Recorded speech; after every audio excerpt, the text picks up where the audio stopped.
I know. Let's talk about it. Bill Cosby yesterday made headlines. He was released yesterday. We cannot not talk about this because it is the biggest story in pop culture and just really in the news in general.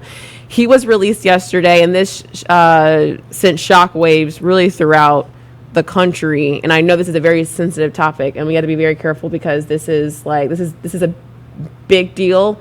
And there's so many people who are affected by this.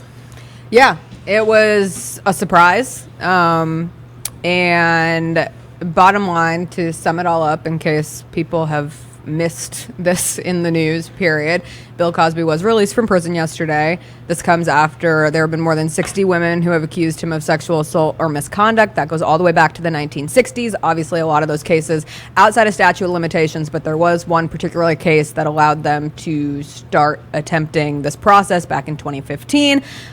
The first trial took place in 2017. It was a mistrial. Jurors couldn't agree. They ultimately had a retrial in which he was found guilty, but yesterday the Pennsylvania State Supreme Court released him because that ruling of him being guilty. CJ, can you explain exactly what it was? So here's the deal. It is... I have my sister's lawyer. Can you just say the lawyer way? Thank you. Yes, sure. Say it the lawyer way, and then I'll put it... I want to make sure.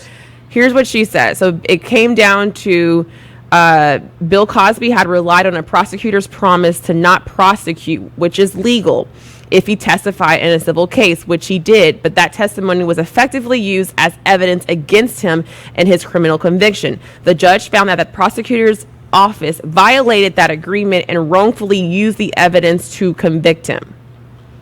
So what layman's terms Can that you put means that like is... normal people's terms? Yeah, I got you. Please. There's a criminal suit and a civil suit. We see this all the time. In the civil suit, the prosecution says, hey, Bill, you're going to testify. Bill's like, no, I'm going to use my Fifth Amendment. Well, we're not going to use it against you in the criminal case. Bill said, okay, cool. Well, then I'll testify and I'll tell my side then. They switched prosecutors on the criminal case, if I'm not mistaken. So the new prosecutor came in and was like, no. You made that deal with the former prosecutor. I'm not following that deal at all. We're going to drop this information on trial.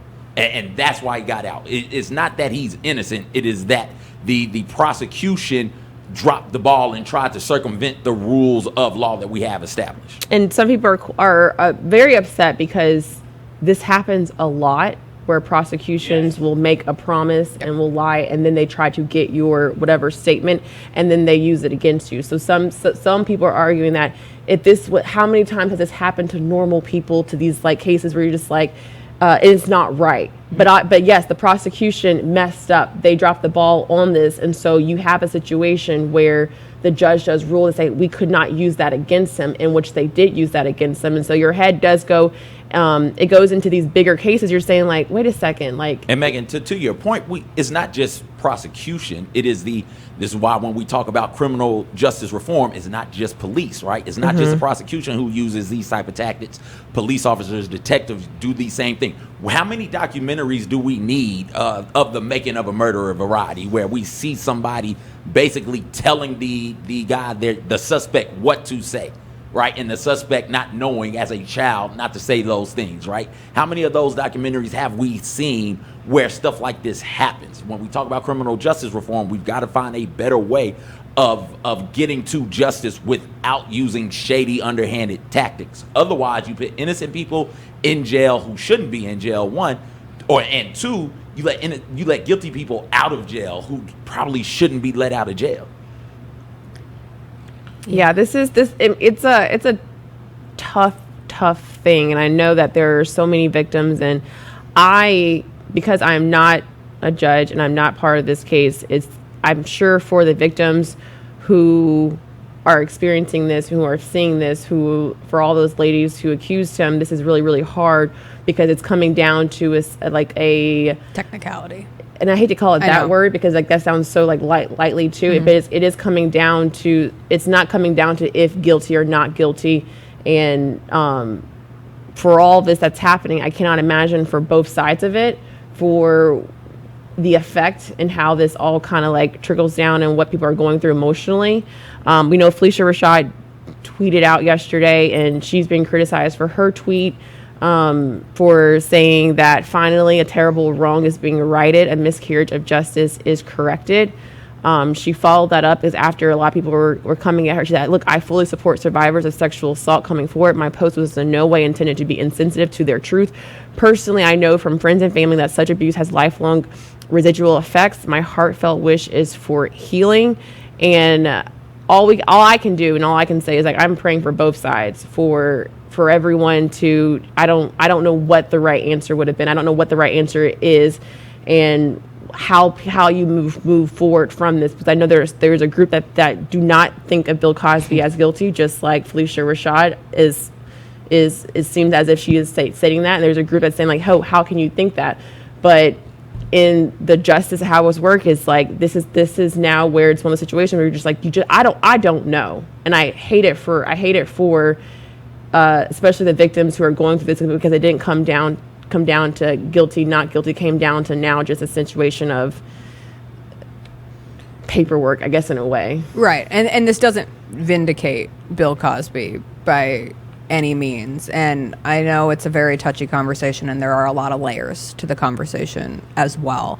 From a standpoint of the victims yesterday, like, I can't think of a more gut-wrenching day. Like, just a sucker punch to everything that you already had to go through, and now for these conversations to be brought back, it's tough. And as I was watching a lot of, jokes going off and people making their comments or whatever, and a lot of people took it really seriously too, but I would just implore everyone to remember, like, the women around you in your life, you never know if a woman that you're around has been sexually assaulted or raped. So you don't know how your comments are going to come off to those people, and just remember that when you're having conversations about this, because it's obviously very touchy, it's obviously very traumatic, and there's no easy way to talk about it. It requires, CJ and I were talking about it before you got in today, and it requires more than the time we have in this show for this conversation, right? When you really want to get into everything involved, and starting with the history of racism in this country, and then going another layer into misogyny and the patriarchal society that we are a part of.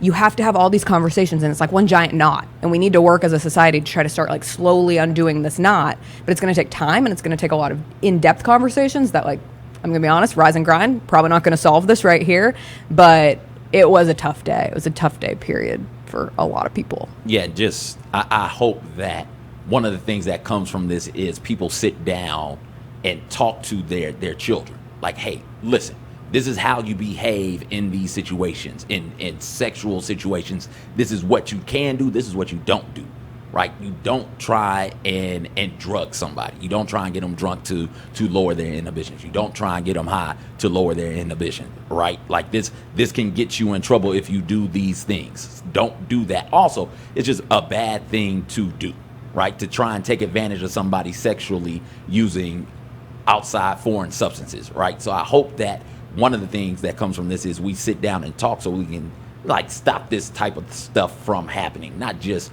the ultra powerful, rich Bill Cosbys of the world, right? But this type of stuff is happening in frat parties all the time, where it is, hey, come over, let's drink some stuff, and have some fun, and then people are passed out and they can't consent. If they're passed out, they can't consent. So I hope that we have that conversation. And you're right, Jessica, this situation is all of society's ills rolled into one, from race and power to misogyny to the criminal justice system, all of that rolled into one. And as we begin to untangle that knot, we can fix this going forward in the future. Yeah. Let's move on to the other piece of news from yesterday that was also unfortunate, and that is the sorry, Devin. Good Lord. The Britney Spears conservatorship case does have an update. A Los Angeles judge rejected Britney Spears' request to remove her father, Jamie Spears, as her co-conservator. This comes after Britney's emotional testimony that she gave. That said, there is another hearing scheduled for July 14th, so this is nowhere near over, but it was certainly a blow to the Free Britney movement, who is very committed to hopefully seeing Britney not be in a conservatorship that is partially done by her father. Yeah. Wow, the mood of the show just tanked. Yeah. Like, this was a tank of a pop. We just brought you in for the occasion. We just, we needed your moral support. Yeah, I'm sorry. I'm